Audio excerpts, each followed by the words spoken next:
and one could watch the swans in the pond all day. Welcome to Gaming for Grandparents.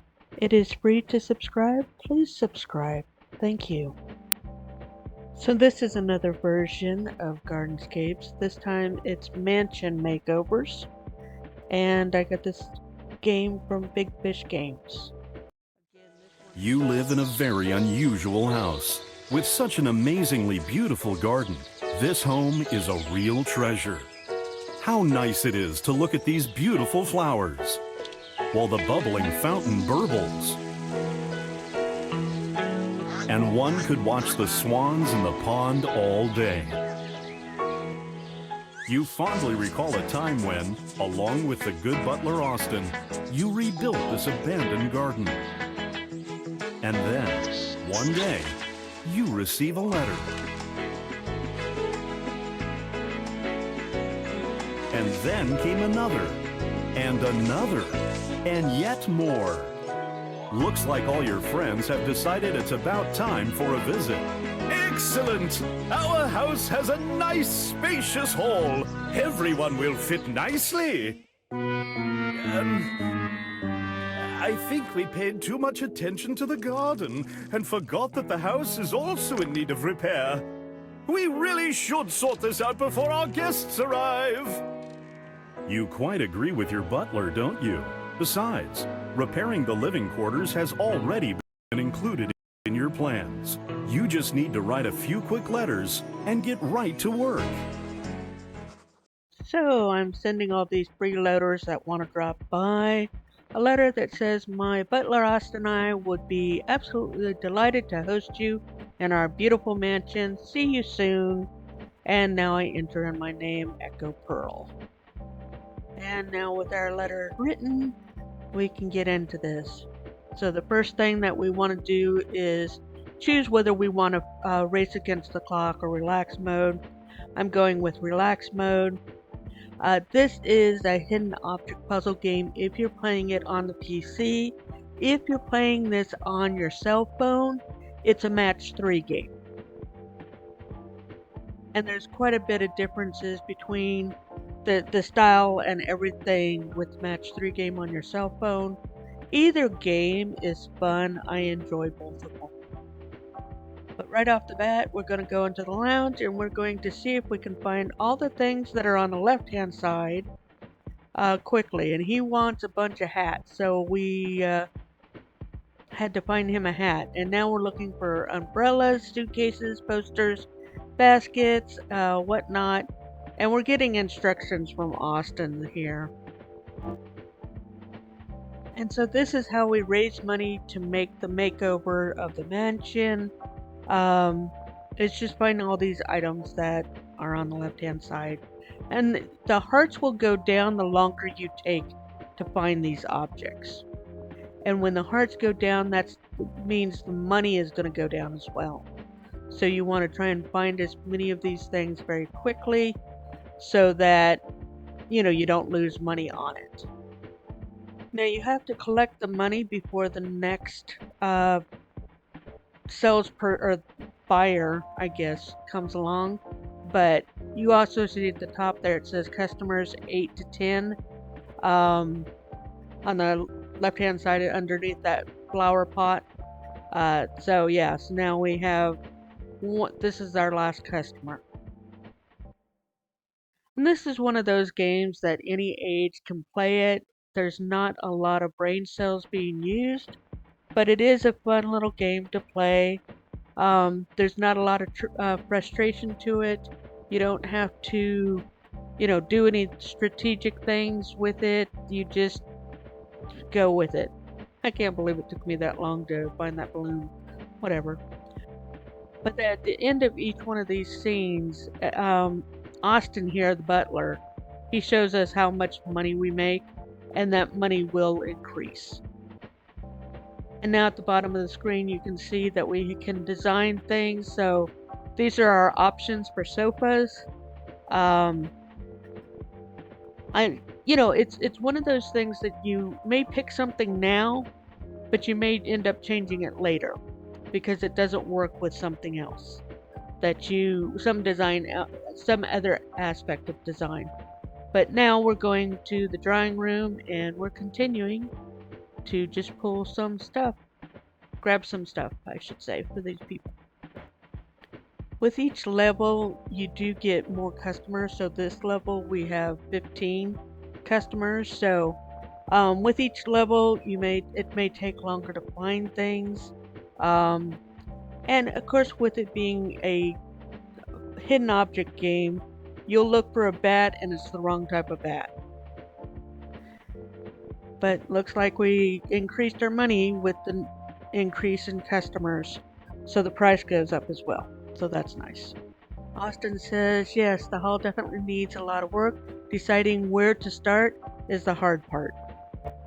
So this time we're going into the boiler room, and each one of these rooms are slightly different, but you go back into them as the game continues, because you just have to keep finding things and keep selling things in order to repair the house. So we got more money. Well, I think about the same. I think we got, what, 718 the last time, maybe 618? I don't know. But at any rate, I don't always, after each one of the HLP games, I don't immediately go to design. I may try to build up some money so I can see 2 or 3 things together.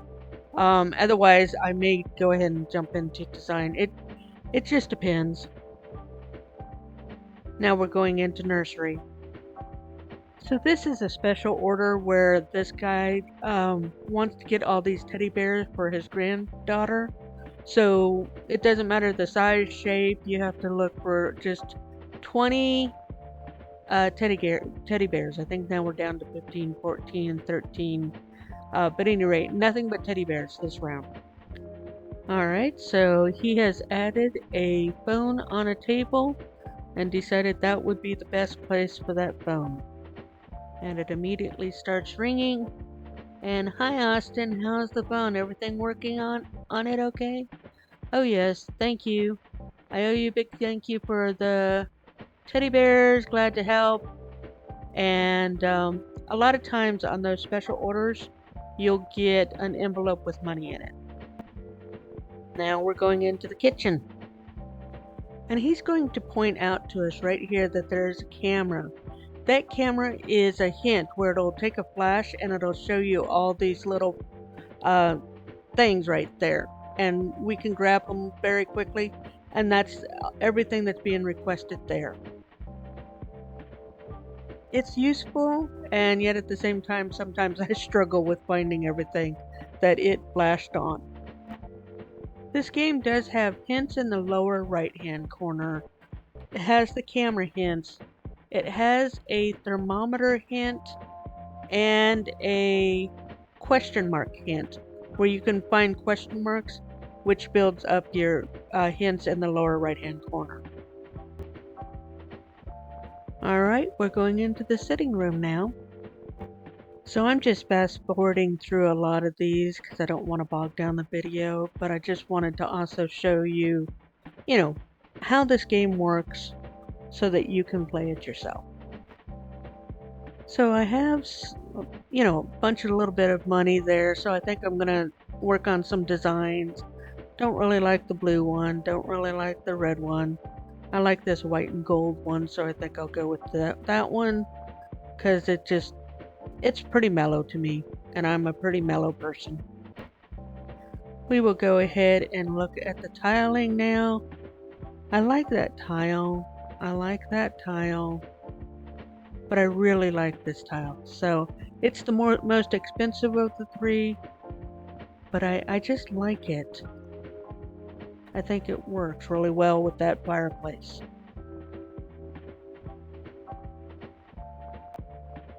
So, selecting it, going with it, yeah, I like it. So far, so good. Now we have the 4th one here, but I don't have enough money. I've got to go look for some more stuff. But I also got a letter from William and Olivia, which is his parents, Austin's parents. Thought we would write and just say hi. but I've got to go search for some more stuff. Okay, so I went and got some more money. So now we'll go ahead and put the dog bed down, or dog mat down. And we have, again, the 3 choices. I kind of like this first one, so I'm going to go with it. Our dog will be really happy. Let's put his name on the mat. It doesn't matter if it's a dog or a cat. For a dog, I will always name him DOG, and a cat I will always name CAT. In game, not in real life. So don't pronounce it dog or cat. It's DOG or CAT. Now we have to go out here and get the dog, encourage him to come back in off the pool there. He's hanging out there. And the best way to lure a dog is with bones, and I've got to find 10 of them here hidden in the garden. And they're not really hidden, you can kind of see them. And we found them all. Went through a couple of more rooms, got some more money. Now we can look at the bookcases. I like each one of these, but I think I'm gonna go with the last one. But man, it's such a tough choice, especially when you see the fireplace right next to it. Good news is, it really doesn't matter which one I pick. If I don't like it, I can change it later. But I decided to go with the least expensive one there. Now I'm wanting to go back and look at the furniture. Spacious bookcases, he's talking about the bookcases. But I just want to go back and look at the furniture and see what my options were. Yeah, that red is just way too red. That's subtle. But I really do like this purplish one. So I think I'm sticking with what I got. Going back and looking at the flooring to see if there's a better flooring that might work better with that bookcase. So far, not really seeing it, but I did decide to change it to that middle floor. Not sure if I'm gonna like that or not. Cause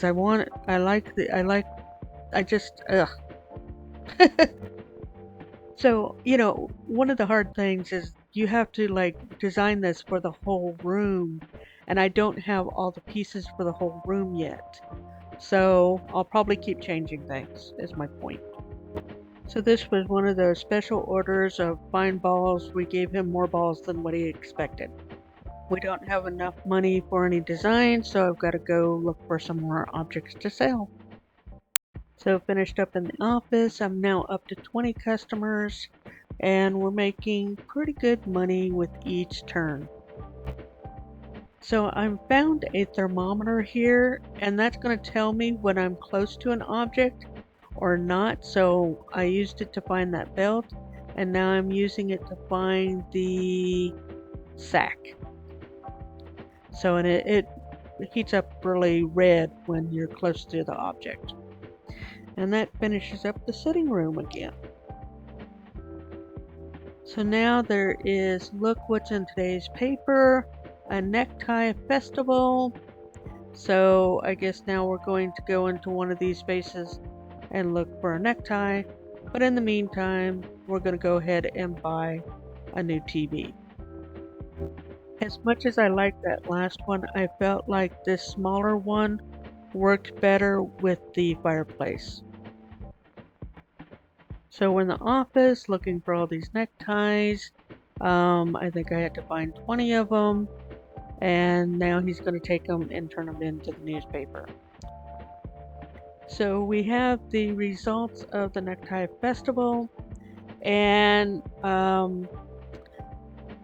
other people won first, second, and third place. Austin, he won an umbrella from Rain Friend Company. Alrighty, we'll head over to the greenhouse and get going on finding some more stuff for some more money. And finished another level. So we have one customer and we have to find a bunch of needle and thread or yarn. A lot of these single customer items are a lot easier to find because you're basically just looking for one thing that's in a different shape or a different color. And that wraps that up. So now we're over in the nursery, just trying to find some more stuff to sell. Alright, so let's see what carpet we're gonna look at. Yeah, I don't want to do the red. I think I'm gonna go with that beige one because I think it'll work better. So, but gotta go get some more money from the bathroom this time. Okay, so this is where I'm at so far in the game. There's still a lot more to do before it gets all finished, but I'm gonna stop here, and I do encourage you to try this game because it's really fun. It's very relaxing, very chill. He's wandering outside in the rain now because that's a good idea. He's got to try out that new umbrella he's got. Oh, he's got to fix the satellite dish. That's what he's doing. I forgot that's what he was out there for. But at any rate, again, I got this game from Big Fish Games. It is Gardenscapes 2 Mansion Makeover. So please try it out. I think you'll enjoy it. Like I said, it's very relaxing, very chill, and it's good for all ages. I really want to encourage grandparents to stay mentally active through gaming.